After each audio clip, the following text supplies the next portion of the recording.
Welcome back to my YouTube channel concept chemistry 5। आज हम discuss करेंगे solubility. What is the meaning of solubility?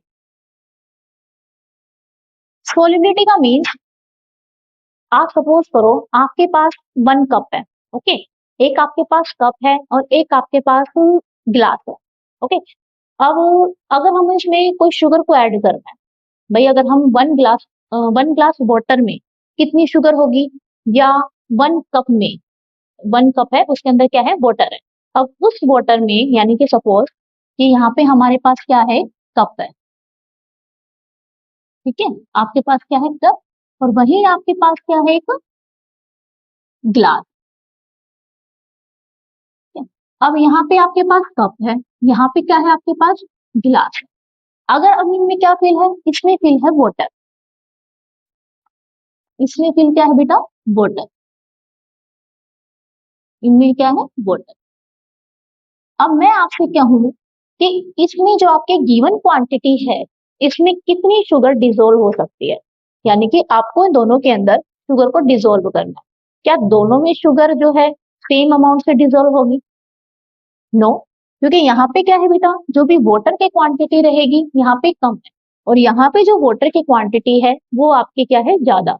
तो solubility, solubility का means soluble. पहले इसका नेम से ही समझो बेटा, सोल्यूबिलिटी यानी कि वो कोई भी चीज आप डिजोल्व कर रहे हो वो कितना सोल्यूबल होगा, वो उसकी क्या होगी, सोल्यूबिलिटी। जैसे कि आपके पास वन कप वाटर है, यहाँ पे वन ग्लास वाटर है, तो दोनों के अंदर क्या है, हमने एक स्पेसिफिक अमाउंट ऑफ सोलवेंट को यहाँ पे ऐड किया है। तो इस स्पेसिफिक अमाउंट सोलवेंट में कितनी शुगर डिजोल्व होगी, या कितना अमाउंट ऑफ सोल्यूट डिजोल्व होगा, वो उसकी क्या होती है, सोल्यूबिलिटी। लेकिन एक कंडीशन होनी चाहिए, वहाँ पे टेम्परेचर क्या हो, गिवन अमाउंट हो। ठीक है, एक स्पेसिफिक अमाउंट ऑफ क्या होना चाहिए, वहाँ पे टेम्परेचर होना चाहिए। तो उस स्पेसिफिक टेम्परेचर पर कितना जो सोल्यूट है, गिवन अमाउंट ऑफ सोल्यूट में डिजोल्व होगा, वो उसकी क्या होगी, सोल्यूबिलिटी। भाई यहाँ पे हम क्या कर रहे हैं, यहाँ पे यहाँ पे वन कप में हम कितनी शुगर ऐड कर सकते हैं, यहाँ पे सपोज हम वन स्पून शुगर का ऐड कर सकते हैं। वहीं आपके पास क्या है, वन ग्लास वाटर है, तो मतलब वहां पे क्वांटिटी क्या हो गई, वाटर की इंक्रीज हो गई। मीन जो पे सोलवेंट है वो क्या हो गया, इंक्रीज हो गया। तो वो क्या हो जाएगा, यानी कि स्पेसिफिक अमाउंट ऑफ सोलवेंट होना चाहिए, और स्पेसिफिक अमाउंट ऑफ सोलवेंट में कितना शुगर या कितना सोल्यूट जो है वो डिजोल्व होगा, तो वो उसकी क्या कहलाएगी, सोलिबिलिटी। तो सोलिबिलिटी का मीन्स क्या होगा कि maximum amount of maximum amount of solute, maximum amount of solute are dissolved in specific amount of solvent, specific amount of solvent at given temperature। ठीक है, यानी कोई भी टेम्परेचर है आपको गिवन है, और उस गिवन टेम्परेचर में कोई भी आपके स्पेसिफिक अमाउंट ऑफ सोलवेंट है, तो उस स्पेसिफिक अमाउंट ऑफ सोलवेंट में कितना जो सोल्यूट है वो डिजोल्व होगा, वो उसकी क्या कहलाएगी, सोल्यूबिलिटी कहलाएगी। तो इसके लिए तो हम अपने घर में भी एग्जाम्पल कर सकते हैं। जैसे कि आप वन ग्लास वाटर लो, और उस वन ग्लास वाटर में आप देखो कि कितनी शुगर उसमें डिजोल्व होगी। ठीक है, जितनी भी शुगर उसमें डिजोल्व हो जाएगी, तो वो स्टेज आपकी क्या कहलाएगी, सोलिबिलिटी। यानी कि सोलवेंट क्या है, आपका स्पेसिफिक अमाउंट है। स्पेसिफिक अमाउंट मीन हमने एक वन ग्लास वाटर लिया है, अब उस वन ग्लास वाटर में आप कितनी शुगर को क्या कर रहे हो, डिजोल्व कर रहे हो, तो वो उसकी क्या कहलाएगी, सोलिबिलिटी। ओके, अब यहाँ से अगर हम बात करें कि मान लो आपके पास क्या है, सोल्ट है, वो वाटर में डिजोल्व होगा, यानी कि जो भी सॉल्ट है वो किस में डिजोल्व होगा, वाटर में। अगर वही हम पेंट करें, अगर हम पेंट को वाटर में डिसॉल्व करना चाहें, या पेंट को अगर हम ऑयल में डिसॉल्व करना चाहें, तो किसमें डिसॉल्व होगा, तो यानी कि सोल्ट जो है वो वाटर में डिसॉल्व होगा। तो वही अगर एक और एग्जांपल है कि आपके पास सोल्ट है, अगर हम उसमें किसमें डिसॉल्व कर रहे हैं, ऑयल, तो इसमें क्या जो सोल्ट है वो वाटर में क्या डिसॉल्व हो सकता है, यस, जो आपका सोल्ट है वो वाटर में डिसॉल्व हो सकता है। वही जो आपका पेंट है, क्या पेंट वाटर में डिसॉल्व होगा, नो। वही जो आपका पेंट है क्या ऑयल में डिसॉल्व होगा, यस। ठीक है, जो भी हम पेंट यूज करते हैं, जो भी हम केरोसिन ऑयल का यूज करें, तो क्या उसमें डिसॉल्व हो सकता है, यस। वही जो आपका सॉल्ट है क्या ऑयल में डिसॉल्व होगा, नो। तो ऐसा क्यों, ऐसा क्या रीजन है कि वो उसमें डिजोल्व नहीं था? देखो बेटा, जो भी हमारी सोलिबिलिटी है, सोलिबिलिटी किस पे डिपेंड करती है कि जो भी आप सोल्यूट को ऐड कर रहे हो, सोल्यूट का नेचर भी कैसा होना चाहिए? पोलर। और जो आप सोलवेंट का यूज कर रहे हो उसका नेचर भी कैसा होना चाहिए? पोलर। यानी कि अगर सेम नेचर के हैं तो ही क्या होंगे, आपका जो सोल्यूट है वो सोलवेंट में डिजोल्व होंगे। जैसे कि आपका सोल्ट है, अब सोल्ट का नेचर कैसा है? पोलर। और जो आपका वाटर है इसका नेचर कैसा है? पोलर। तो पोलर डिजोल्व पोलर, यानी जो भी पोलर सोल्यूट होंगे वो किसमें डिजोल्व होंगे? पोलर सोलवेंट में। ठीक है। वही जो आपका पेंट है, पेंट क्या होता है? वाटर में डिजोल्व नहीं होता। क्यों? क्योंकि जो आपका वाटर है वो कैसा है? पोलर। और जो आपका पेंट है वो कैसा है? Non polar. तो नॉन पोलर जो होंगे वो पोलर में डिजोल्व नहीं होंगे। यानी कि सोलिबिलिटी के लिए क्या हो, दोनों का नेचर, जो भी आप सोल्यूट या सोलवेंट का यूज कर रहे हो, दोनों का नेचर कैसा होना चाहिए? पोलर नेचर होना चाहिए। तो वही हमने क्या, पेंट और ऑयल, हाँ दोनों कैसे हैं? नॉन पोलर है। ये भी आपका नॉन पोलर है, ये भी आपका नॉन पोलर है। तो जो नॉन पोलर होंगे वो क्या करेंगे? एक दूसरे को क्या करेंगे? डिसॉल्व करेंगे। मीन्स ये आपका क्या हो जाएगा? डिसॉल्व हो जाएगा। वही जो आपका सोल्ट है वो आपका पोलर है, और जो आपका ऑयल है वो कैसा है? नॉन पोलर है। तो क्या polar solute non polar solute dissolve होगा? नो। तो यानी कि पोलर सोल्यूट जो है वो नॉन पोलर में डिसॉल्व नहीं होगा। तो इस वाले जो भी हमने एग्जाम्पल लिया, ये क्या प्रूव कर रहे हैं कि जो भी आपकी सोलिबिलिटी है वो किस पे डिपेंड करेगी, यानी क्या चीज बता रही है? वो नेचर के बारे में बता रही है। यानी कि nature of solute, nature of solute या और सोलवेंट, कि जो भी आपका सोल्यूट या सोलवेंट है वो कैसे नेचर के हैं। मीन्स अगर वो लाइट है, ठीक है, यानी पोलर है, पोलर डिजोल्व पोलर, यानी कि पोलर को हम बोल सकते हैं light solute dissolve light solvent, या polar solute dissolve in polar solvent. वही जो आपका क्या होगा? नॉन पोलर होंगे, non polar solute dissolving non polar, या हम ये भी बोल सकते हैं लाइक डिजोल्व लाइक या अनलाइक डिजोल्व लाइक। ठीक है, तो हम इसको ये भी बोल सकते हैं। तो मीन्स जो आपकी सोलिबिलिटी है वो किस पे डिपेंड कर रहा है कि जो आपका सोल्यूट है वो आपका पोलर है, जो आपका सोलवेंट है वो आपका पोलर है या नॉन पोलर है, तो उस पर डिपेंड करता है। आगे करेंगे effect of factor. Effect of factor, effect of factor in solution, in solution of solid, solid और गैस, सॉलिड और गैस इन लिक्विड। ठीक है, यानी effect of factor in solution of solid और गैस इन लिक्विड, जो हम solvent का use करेंगे। ठीक है, तो कौन कौन से होंगे हम फर्स्ट डिस्कस करेंगे। सॉलिड, यानी कि solubility of A gas, solubility हम फर्स्ट डिस्कस करेंगे।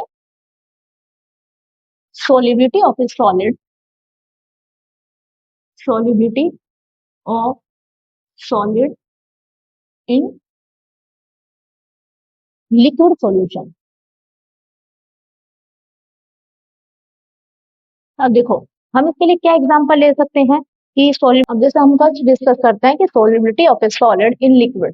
ठीक है, तो आपका क्या होगा कि solubility of A solid in liquid में आप क्या डिस्कस करोगे कि देखो, हमने अभी डिस्कस किया था कि सॉलिबिलिटी सॉलिड इन लिक्विड, तो यहाँ पे जो भी आपका सोल्यूट है वो क्या है आपका, यानी सॉलिड है, वो आपका क्या है? सॉल्यूट। और जो हमने लिक्विड का यूज करेंगे वो क्या है आपका? सोल। ठीक है, तो solubility of solid in liquid, तो इसके लिए जैसे कि वही हम कोई कंटेनर का यूज करते हैं, अब उसके अंदर क्या फील है? वाटर फील है। यहाँ पे क्या है? वाटर। ठीक है, और हम अब क्या कर रहे हैं, कोई भी शुगर है वो इसके अंदर क्या कर रहे हैं? डिसॉल्व कर। ठीक है, हम यहाँ पे क्या ले रहे हैं? कोई भी शुगर है, वो आप क्या कर रहे हैं? इस वाटर के अंदर हम क्या कर रहे हैं? वो ऐड कर रहे हैं। तो यानी कि आपके जो शुगर है पार्टिकल है वो क्या होंगे, इसमें जो वाटर है वो क्या होंगे? डिसॉल्व होने स्टार्ट होंगे। यानी कि आप शुगर को, शुगर के जो भी पार्टिकल है आप उसको वाटर के अंदर डिसॉल्व कर, ठीक है, और जो शुगर के पार्टिकल है उसमें डिसॉल्व हो रहे हैं, तो वो स्टेज क्या कहलाएगी? आपकी डिसोल्यूशन। ठीक है, डिसोल्यूशन मीन्स जो भी आपके शुगर के पार्टिकल है वो क्या हो रहे हैं, इस यानी कि जो वाटर है उसमें डिसॉल्व होना स्टार्ट हो रहे हैं, तो उस प्रोसेस को क्या बोलेंगे, डिसोल्यूशन। अब कुछ देर के बाद क्या देखेंगे, जो कि आप शुगर के पार्टिकल को उस वाटर में ऐड करते जा रहे हैं, तो यहाँ पे क्या हो जाएंगे, बहुत सारे शुगर के पार्टिकल होंगे, वो क्या करेंगे, एक दूसरे से कोलाइड करेंगे। कोलाइड करने की वजह से जो इसमें शुगर के पार्टिकल है वो सेपरेट होने स्टार्ट हो जाएंगे, ठीक है। यानी कि आप शुगर को ऐड करते जा रहे हो, ऐड करते जा रहे हो, तो क्या हो जाएगा कि जो भी शुगर के पार्टिकल है, जो भी वाटर के अंदर है, वो क्या करेंगे, कोलाइड करेंगे। कोलाइड करने की वजह से क्या होंगे, जो भी इसमें शुगर के पार्टिकल है वो सेपरेट होने स्टार्ट हो जाएंगे। उस प्रोसेस को बोलते हैं हम क्रिस्टलाइजेशन। क्रिस्टलाइजेशन यानी उस प्रोसेस को क्या बोलेंगे, क्रिस्टलाइजेशन। तो क्रिस्टलाइजेशन मीन्स क्या हुआ कि आप उसमें शुगर के जो भी पार्टिकल है, यानी शुगर उसके अंदर वाटर के अंदर ऐड करते जा रहे हो, और ऐड करने के बाद क्या होंगे, जो भी शुगर के पार्टिकल्स है वो एक दूसरे से कोलाइड करेंगे। कोलाइड करने की वजह से जो भी शुगर के पार्टिकल वो सेपरेट होने स्टार्ट हो जाएंगे, तो उस प्रोसेस को क्या बोलेंगे हम, क्रिस्टलाइजेशन। तो इसके बाद क्या हो जाएगी, एक स्टेज ऐसी आएगी कि जितने आप उसके अंदर शुगर के पार्टिकल ऐड करते जा रहे हो, उतने ही शुगर के पार्टिकल क्या होते जा रहे हो, सेपरेट आउट होते जा रहे हैं। तो मीन्स एक स्टेज आएगी, कौन सी, इक्विलिब्रियम स्टेज। यानी कि जितने आप डिसोल्व कर रहे हो, जो भी आप डिसोल्व कर रहे हो, वो क्या हो जाएगी, उतने ही जो क्रिस्टल के पार्टिकल है, यानी शुगर के पार्टिकल है, वो सेपरेट होने स्टार्ट हो रहे हैं। तो यानी कि यहाँ पे क्या हो जाएगी, इक्विलिब्रियम सेटअप हो जाएगी। इक्विलिब्रियम वहां पे क्या हो जाएगी, सेटअप हो जाएगी। यानी डिसोल्यूशन का मीन्स क्या हुआ कि आप उसके अंदर शुगर के पार्टिकल है, यानी शुगर है, अब वाटर के अंदर डिसोल्व कर रहे हो, वो डिसोल्व हो रही है, तो वो प्रोसेस क्या हो जाएगा, आपका डिसोल्यूशन। अब क्या होगा कि एक स्टेज के बाद क्या है, आप वाटर के अंदर शुगर को डिसोल्व करते जा रहे हो, तो एक स्टेज ऐसी आएगी कि जो शुगर के पार्टिकल है वो क्या करेंगे, एक दूसरे के साथ कोलाइड करेंगे। कोलाइड करने की वजह से क्या होंगे, वो क्रिस्टल के फॉर्म में आपको क्या हो जाएंगे, दिखाई देंगे। तो उस प्रोसेस को क्या बोलेंगे हम, क्रिस्टलाइजेशन। अब एक स्टेज ऐसी आएगी कि जो शुगर है, शुगर डिसॉल्व हो रही है, यानी कि शुगर को वाटर में ऐड कर रहे हो, और उसी के साथ में क्या हो रहा है, जो भी शुगर के पार्टिकल वो सेपरेट आउट भी होते हैं, आपको दिखाई दे रहे हैं। तो मीन्स जितने आप डिसॉल्व कर रहे हैं, उतने ही वो सेपरेट होते क्या हो रहा है, आपको दिखाई दे रहे हैं। तो यानी कि वो क्या हो जाएगा, यानी कि शुगर डिसॉल्व हो रही है, डिसॉल्व होने के बाद क्या होंगे, क्रिस्टल जो होंगे वो दोबारा शुगर की फॉर्म में क्या हो रहे हैं, सेपरेट होते दिखाई दे रहे हैं। तो यानी कि वहां पे क्या हो रहा है, इक्विलिब्रियम सेटअप हो जाएगा। तो यानी कि कभी भी जब कहीं गिवन अमाउंट दिया हो, यानी कि गिवन अमाउंट ऑफ सोलवेंट, तो वहां पे क्या होगा, इक्विलिब्रियम जरूर सेटअप होगा, ठीक है। तो यानी कि यहाँ पे क्या स्टेज हो जाएगी, इक्विलिब्रियम सेटअप हो जाएगा। अब यहीं से आगे नेक्स्ट स्टेज क्या होगी, जिसे बोलते हैं हम सैचुरेटेड और अनसैचुरेटेड सॉल्यूशन। अब अनसैचुरेटेड सॉल्यूशन, अनसैचुरेटेड सॉल्यूशन क्या होता है, in which more solute are dissolve in given amount of the solvent, ठीक है। यानी कि जो भी आपका गिवन अमाउंट सोलवेंट है, उसमें क्या हो रहे हैं, ज्यादा से ज्यादा जो सोल्यूट है वो ऐड होते जा रहे हैं। तो वो जो आपकी डिसोल्यूशन स्टेज है, डिसोल्यूशन ही कौन सी होती है, आपकी अनसैचुरेटेड स्टेज, ठीक है। तो इसमें क्या हो जाएंगे, जिसमें in which more solute more solute are dissolve in given amount of solvent, given amount of solvent, उसे क्या बोलेंगे हम, अनसैचुरेटेड सॉल्यूशन। अब एक स्टेज ऐसी आएगी कि वो क्या होंगे, जो भी आप शुगर के पार्टिकल को उसमें ऐड कर रहे हो, और वही आपको क्या हो रहे हैं, सैचुरेटेड सॉल्यूशन। अब सैचुरेटेड सॉल्यूशन का मीन्स क्या हुआ, जिसमें आप शुगर के पार्टिकल डाल रहे हो और वो डिसॉल्व होना क्या हो जाए, स्टॉप हो जाए। यानी कि एक स्टेज के बाद क्या होगी कि आप शुगर जो है वाटर में डिसॉल्व होना स्टॉप हो जाएगी, वो आपकी स्टेज कौन सी कहलाएगी, सैचुरेटेड सॉल्यूशन। तो saturated solution means no more no more solute are dissolved in given amount of solvent, given amount of solvent at given temperature, ठीक है। यानी कि गिवन टेम्परेचर पे ही होना चाहिए यहाँ पे भी, in which more solute dissolve in given amount of solvent at given temperature, ठीक है, या स्पेसिफिक टेम्परेचर। तो यहाँ पे क्या होगा, जो आपका सैचुरेटेड सॉल्यूशन होगा, जिसमें क्या होंगे, जो भी आपके सोल्यूट है वो डिसॉल्व होना क्या हो जाए, स्टॉप हो जाए, वो स्टेज कौन सी कहलाएगी, आपकी सैचुरेटेड सॉल्यूशन। अब उसके बाद हम नेक्स्ट, इसके बाद अभी स्टडी करते हैं वो, कि कोई भी अगर टेम्परेचर इंक्रीज कर रहे हैं, तो टेम्परेचर इंक्रीज कर रहे हैं, प्रेशर इंक्रीज करेंगे, तो इससे क्या इफेक्ट होगा। अब उसके बाद करते हैं कि कौन कौन से फैक्टर है। फैक्टर मीन्स एक फैक्टर होता है टेम्परेचर, और सेकंड होता है प्रेशर, यानी कि जो भी टेम्परेचर है, प्रेशर है, वो जो हमारा सॉलिड इन लिक्विड पर क्या इफेक्ट करता है। ठीक है, तो जो भी हम टेम्परेचर को फर्स्ट हम स्टडी करते हैं टेम्परेचर। तो टेम्परेचर में जो भी हमने डिसोल्यूशन का प्रोसेस देखा था, तो जो भी आपका डिसोल्यूशन है, तो डिसोल्यूशन में दो कंडीशन अप्लाई होगी। और डिसोल्यूशन कौन सी थी, जिसमें जो भी आपके शुगर थे वो वाटर में डिसोल्व हो रहे थे, मीन्स आपके अनसैचुरेटेड सॉल्यूशन या अनसैचुरेटेड स्टेज। अब यहाँ पे जो आपका डिसोल्यूशन है, एक स्टेज होती है एक्सोथर्मिक और एक स्टेज होती है एंडोथर्मिक। ठीक है, मीन्स अगर आप टेम्परेचर इंक्रीज करोगे तो एक्सोथर्मिक में क्या कंडीशन होगी, मतलब टेम्परेचर इंक्रीज करने से जो उसकी सोलिबिलिटी है उस पर क्या इफेक्ट होगा। वही जो आपका एंडोथर्मिक है, एंडोथर्मिक में जब आप टेम्परेचर इंक्रीज करोगे तो सोलिबिलिटी पर क्या इफेक्ट होगा, यानी कि जो आप सोल्यूट को डिसोल्व कर रहे हो वाटर में, तो आप टेम्परेचर जैसे बढ़ाओगे तो सोलिबिलिटी पर क्या इफेक्ट होना चाहिए वो हम डिस्कस करेंगे। तो यहाँ पे जो हम डिस्कस करेंगे वो क्या होता है, according to Le Chatelier principle. Le Chatelier principle. अब इस प्रिंसिपल के अकॉर्डिंग क्या है कि अगर आप टेम्परेचर को इंक्रीज करते हो, अगर आप टेम्परेचर इंक्रीज करो तो जो आपका इक्विलिब्रियम होगा वो कहाँ सेटअप होगा, toward endothermic, toward endothermic, endothermic side. ठीक है, यानी कि एंडोथर्मिक रिएक्शन पॉसिबल हो गई। तो कहाँ हो जाएगा, जो भी आपका ली चैटरले प्रिंसिपल के अकॉर्डिंग क्या, अगर टेम्परेचर इंक्रीज करोगे तो इक्विलिब्रियम कहाँ सेटअप होगा, टुवर्ड द एंडोथर्मिक साइड।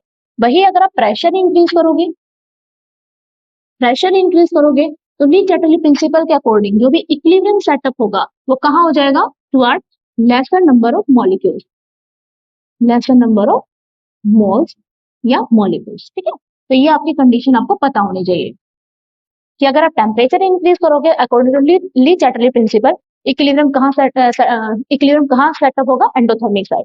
वही अगर प्रेशर को इंक्रीज करोगे तो इक्विलिब्रियम कहाँ सेटअप होगा, toward the lesser number of moles.